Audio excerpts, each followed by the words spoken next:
Buenas noches, muy bienvenidos a la lección de escuela sabática, el repaso, la clase de maestro de la lección de escuela sabática para el sábado 9 de noviembre del año 2024. 9 de noviembre del año 2024. Muy bienvenidos a nuestra lección. Segundito. Muy bienvenidos. Perfecto. Entonces, vamos a orar para comenzar. Señor y Dios, muchas gracias por la bendición de podernos encontrar contigo para el repaso de la lección de escuela sabática. Bendice a las personas que se conecten y que podamos aportar a la lección de escuela sabática de este próximo sábado. En el nombre de Jesucristo. Amén. Me encanta lo que dice Pablo en Primera de Corintios capítulo 15, versos desde el 3 hasta el 6. Pablo habla de testigos, de gente que estuvieron presentes, que vieron a Jesucristo resucitado. Eso es fundamental para nosotros. Porque si Cristo nos resucitó, pues entonces dice Pablo, vana es nuestra esperanza. Pero Pablo nos dice en Primera de Corintios 15, porque primeramente os he enseñado lo que asimismo recibí, que Cristo murió por nuestros pecados conforme a las Escrituras y que fue sepultado y que resucitó al tercer día conforme a las Escrituras y que apareció a Cefas y después a los 12, después apareció a más de 500 hermanos a la vez, de los cuales muchos viven aún y otros ya duermen. O sea, había gente viva que había visto a Jesucristo resucitado. Eso para nosotros, eso es vida, es luz, eso es roca para nosotros donde asentar los pies, porque tenemos testigos que dijeron eso. Y todo el que diga que no resucitó, pues entonces problema suyo, pero eso es lo fundamental, necesitamos testigos. Y eso precisamente es lo que hemos estado estudiando desde la semana pasada, testigos, qué decía la gente acerca de Jesucristo. Pero primero quiero saludar a Maribel Cadet, a Bernabé Lundi, buenas noches, y a Iván Villamil, que están con nosotros en este momento. Vamos entonces a entrar en materia, Uno de los principales testigos de que Jesucristo era el Mesías de su ministerio fue Juan el Bautista. Juan el Bautista testificó acerca de Jesucristo como Cordero de Dios y como Mesías. Dos veces en el Evangelio según San Juan, capítulo 1, versos 29 al 35. He aquí el Cordero de Dios que quita el pecado del mundo. Juan estaba muy claro, sumamente claro en la misión del Mesías.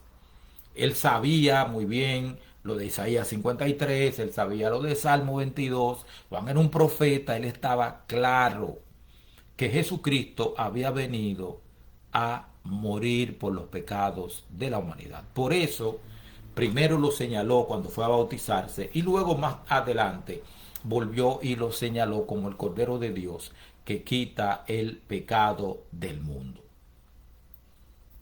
Fundamental eso. Y luego, en Juan capítulo 3, más adelante, cuando 27 hasta el 36, cuando los discípulos de Juan sienten celos de los discípulos de Cristo y fueron donde Juan a decirle, mira, Jesucristo, el que tú bautizaste aquella vez, ahora bautiza más gente que tú y que nosotros. Ellos tenían celos de Jesucristo.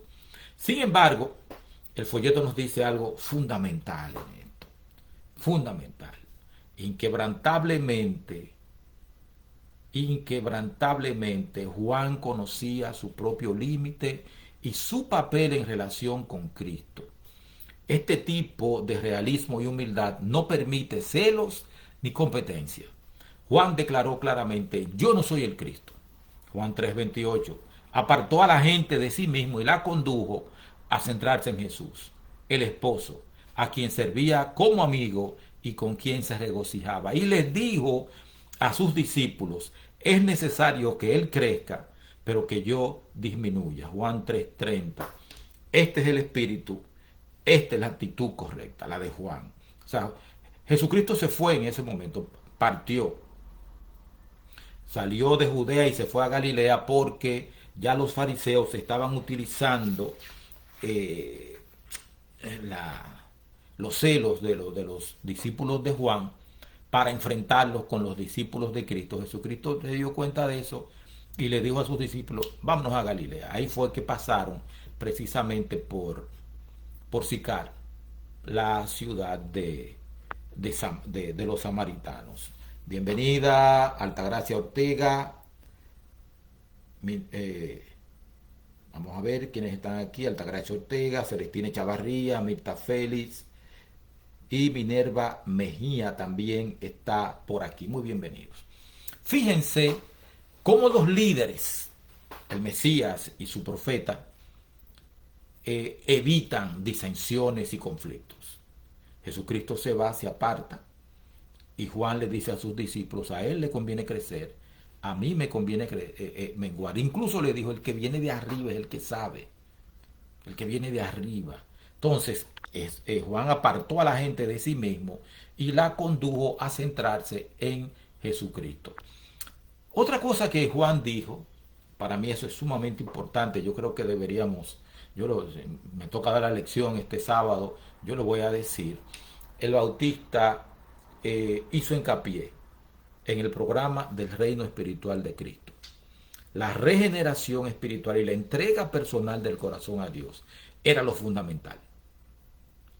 El mensaje de Juan chocaba con las expectativas que la mayoría de los judíos, los dirigentes judíos albergaban acerca del Mesías. Ellos pensaban que venía un Mesías rey, que los iba a liberar de el control, el dominio de los romanos. Sin embargo, cada día en el templo, mañana y tarde, y muchas veces más durante cada día, el sistema de sacrificio explicaba claramente que el Mesías que venía como Cordero de Dios que quita el pecado del mundo.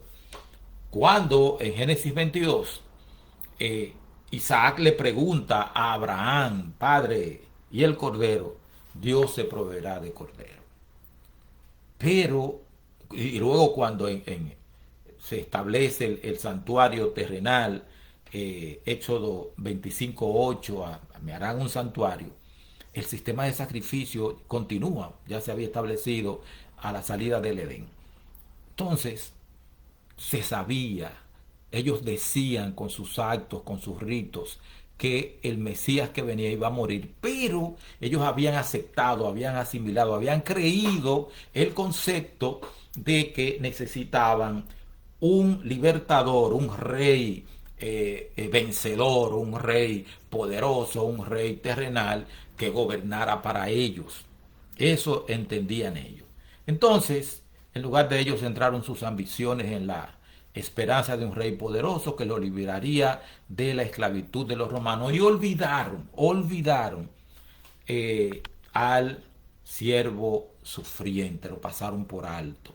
El siervo sufriente de Isaías 53 fue pasado por alto. Esto provocó, cuando vamos a Juan capítulo 6, el rechazo de muchos judíos a Jesucristo, de muchos de sus seguidores también. ¿Qué pasa en Juan capítulo 6? En Juan 6 nos encontramos con la multiplicación de los panes y los peces. Esteban Alejandro Muñoz Saavedra, muy bienvenido. Dilaure Suriel, bienvenida. Nos encontramos con el milagro de los panes y los peces. Cuando esta gente ve que Jesucristo es capaz de, con 5 panes y 2 peces, alimentar a 5,000 hombres, sin contar a las mujeres y los niños, entonces dijeron, este es el rey que nosotros necesitamos. El rey que ellos dicen que necesitan. Perdón, un segundito. Me dicen si se oye, por favor. Exacto, si se está escuchando. El rey que ellos dicen que necesitan. ¿Qué resulta? Segundito. Bien, parece que tengo un problemita aquí. Ellos piensan que es el rey que necesitan. pero no el rey que Dios les manda. Es diferente el rey que ellos necesitan al rey que Dios les envía, al Salvador, al Mesías que Dios les envía. Y cuando ellos van a buscar a Jesús, me encanta cómo Juan presenta maravillosamente este episodio en el capítulo 6. Jesucristo les dice, ustedes me andan buscando porque comieron pan, porque se saciaron. Y les dice, no busquen el pan terrenal, busquen el pan de vida eterna. Y le dice, yo soy el pan de vida eterna. El que come mi carne y bebe mi sangre va a tener vida eterna. Ellos sabían que no se podía referir a que picaran su cuerpo y lo repartieran entre ellos. Sabían muy bien que no era eso. Pero ellos rechazaron la idea de un Mesías que no fuera como el que ellos necesitaban a su medida. ¿Y qué pasó? Bueno, que la gente comenzó a apartarse de él, comenzaron a abandonarlo, porque no era el Mesías que ellos querían. Ellos querían otro Mesías, un rey poderoso, triunfador, que que los guiara en las batallas contra los romanos. Así que la gente dijo, pero es muy dura esta palabra es muy dura la que tú dices, de que hay que comer tu cuerpo y beber tu sangre, de que tú eres el pan de vida y esas cosas. Y a partir de ese momento, Juan capítulo 6, versos 66 y 67, mucha gente dejó de seguirlo, le dio la espalda y se fue. Porque si tú no dices las cosas que a la gente le satisface, los alegra, le cumple sus deseos o satisface su orgullo, sus expectaciones, la gente se va a ir. Y Jesucristo los vio que se fueran y los dejó que se fueran. Los vio que se iban, los dejó que se fueran. Y Jesucristo luego mira a sus apóstoles, a sus discípulos, y les dice, ¿y ustedes también se quieren ir? Y Pedro dijo algo que fue el Espíritu Santo que lo tocó y que Juan relata de una manera poderosa. ¿A quién iremos? Solo tú tienes palabra de vida eterna. Y nosotros hemos creído que tú eres el Cristo, el Hijo del Dios viviente. La mayoría siempre le va a dar la espalda a Dios, aunque digan que son siervos de Dios. La mayoría siempre se va a ir porque entiende que no hay nada para ellos ahí. Ellos quieren algo que se ajuste a sus expectativas, a sus necesidades, a la cosmovisión que tienen del mundo y de cómo son las cosas. Pero Jesucristo no se dejó arrastrar por el afán de popularidad ni nada de eso. Jesucristo tenía una misión que el Padre le había encomendado y él iba a cumplir esa misión, la de salvar. Salvar a todos aquellos que lo aceptaran como su Salvador personal. Como su Salvador personal. Así que el testimonio de Pedro en este caso fue poderoso. Y también hubo gente que se quedó, no se fueron todos. Se quedó gente que aceptaron a Jesucristo como su Salvador personal. Los que en ese momento se fueron, porque Jesucristo no satisfacía las expectativas que ellos se habían creado, esos estuvieron en Jerusalén, muchos de ellos diciendo, crucifícalo, crucifícalo. Así como también dice en el conflicto de los siglos que muchas de las personas que al final de los días serán los peores enemigos de la iglesia, del remanente, van a ser muchos que antes estuvieron siendo miembros de su iglesia y que no encontraron que la iglesia satisfacía o se ajustaba a las aspiraciones que ellos tenían. O sea, el concepto que tenían de Mesías no era el concepto bíblico que había del Mesías. No lo era. Entonces, eso tenemos que mantenerlo siempre en nuestra mente. Señor, ¿a quién iremos? Solo tú tienes palabra de vida eterna. Muchas veces pensamos que Jesucristo estaba solo en la obra de la salvación. Jesucristo nunca estuvo solo. El único momento en que Jesucristo estuvo solo fue en la cruz. cuando el cielo se nubló, el padre nubló, no quería, no podía soportar ver a su hijo sufriendo.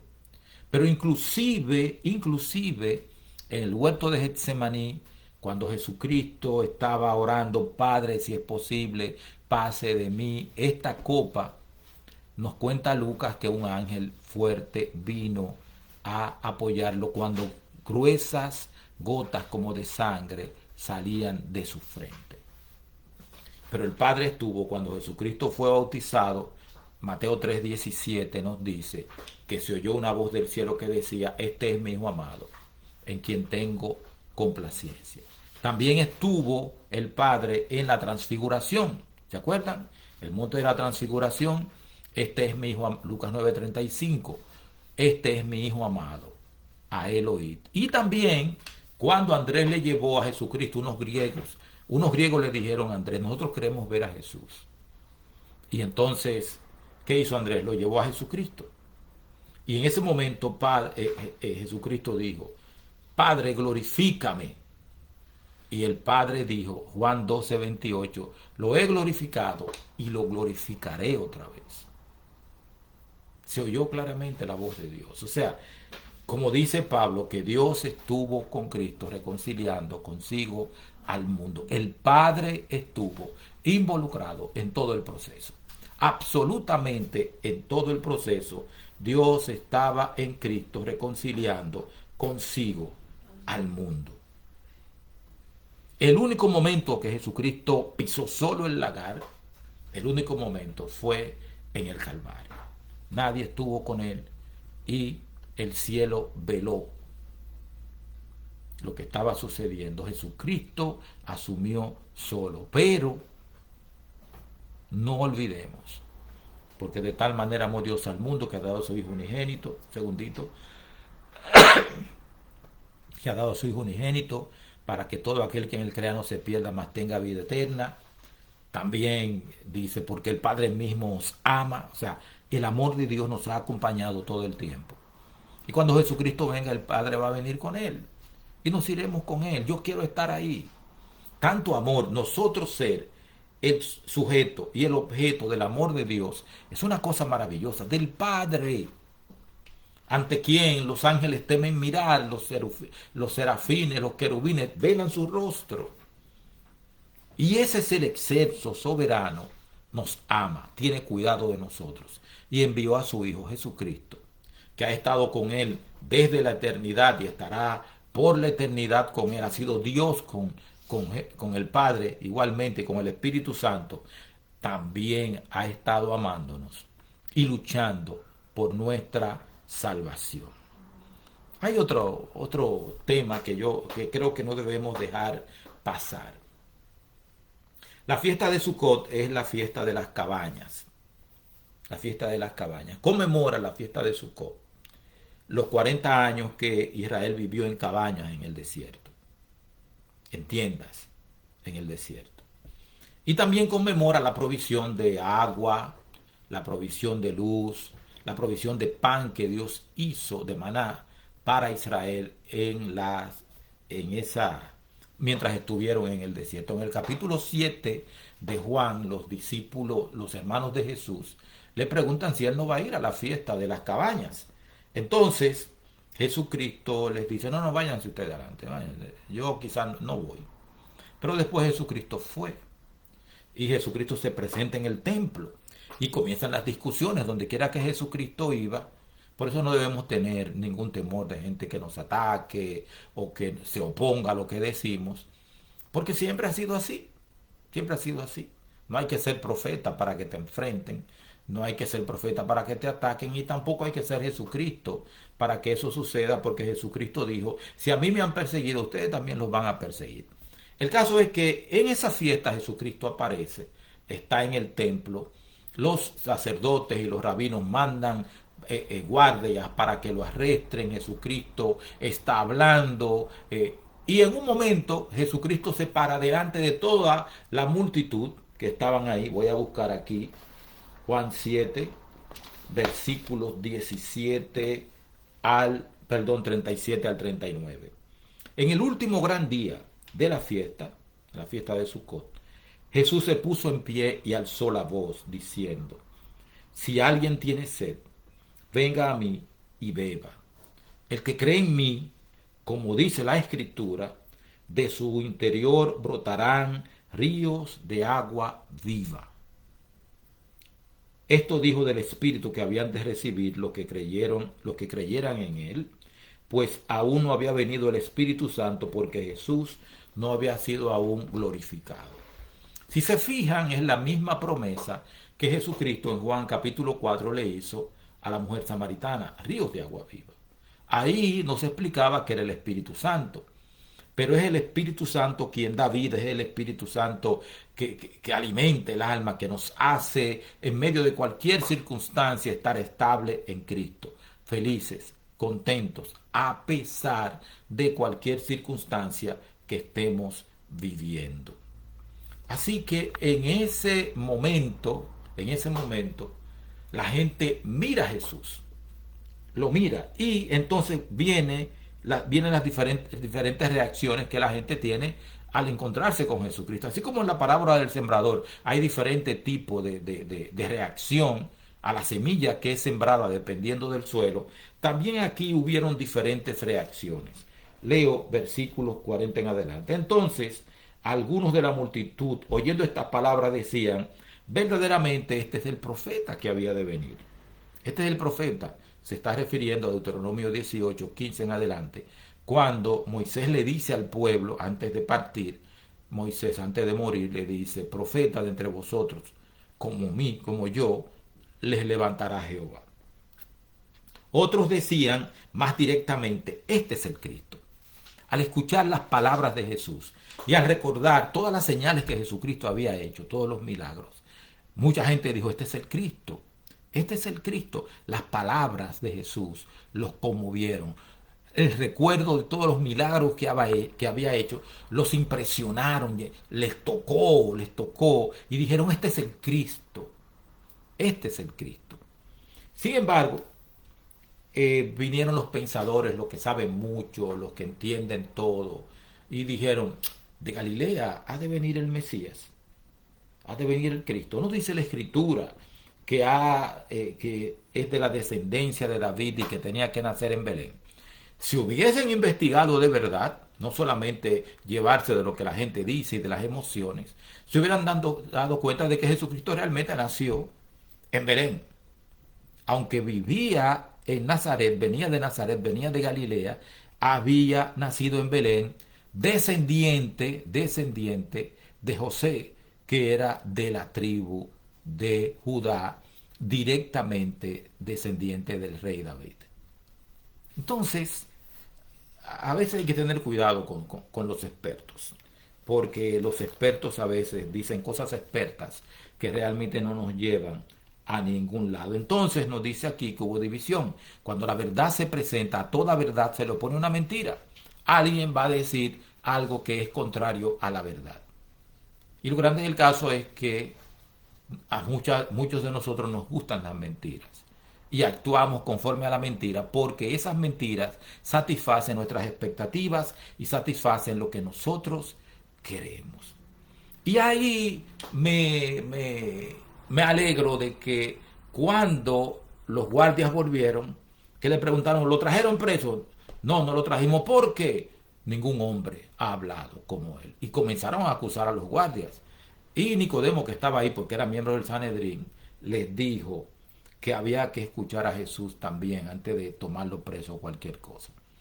Entonces ya José, la semilla que Jesucristo en Juan 3 había sembrado en Nicodemo, estaba dando fruto de salvación para vida eterna.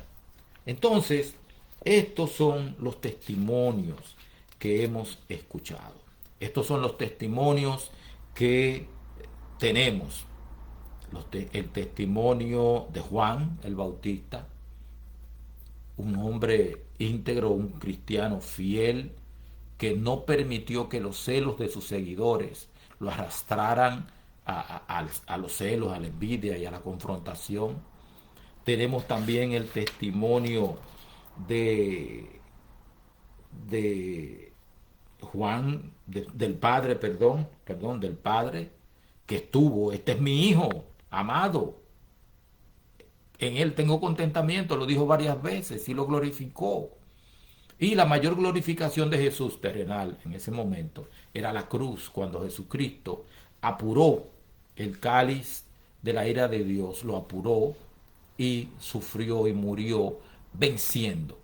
Porque muchas veces se gana perdiendo. Muchas veces se gana perdiendo. Jesucristo mantuvo su integridad y vino a lo que vino, aunque eso le costó subir a la cruz del Calvario. Eso es fundamental, no debemos olvidarnos de eso.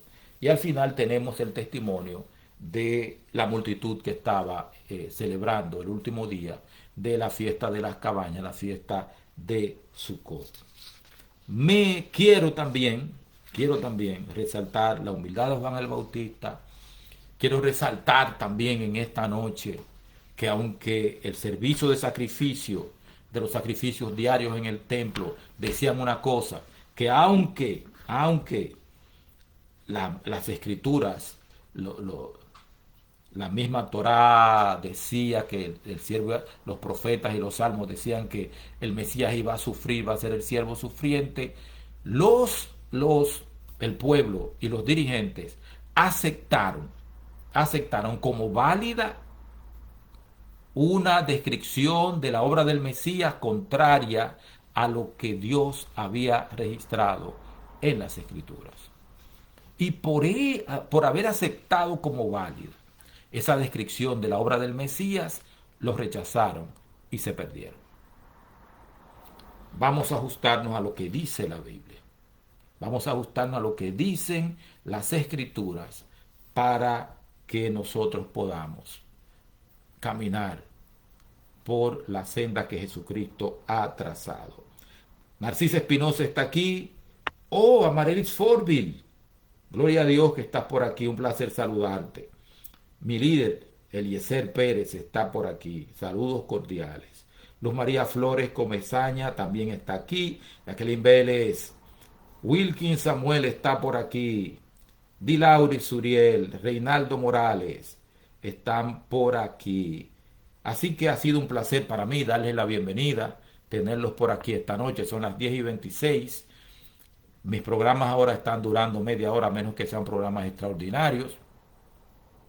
Así que permítanme orar, a menos que tengan alguna pregunta acerca de la lección de escuela sabática de esta noche. En los próximos 4 minutos trataremos de responderla. ¿Alguna pregunta? La pueden escribir aquí.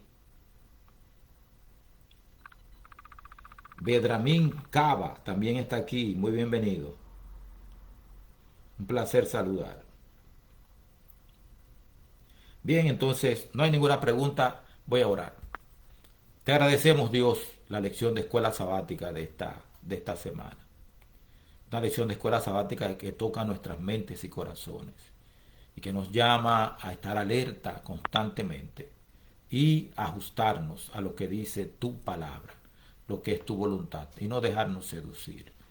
Bendice a cada persona que está viendo y que verá este programa en el resto de la semana. En el nombre y por los méritos de Jesucristo. Amén. Buenas noches. Muchas gracias por estar aquí. Muchas gracias por verlo y que Dios les bendiga.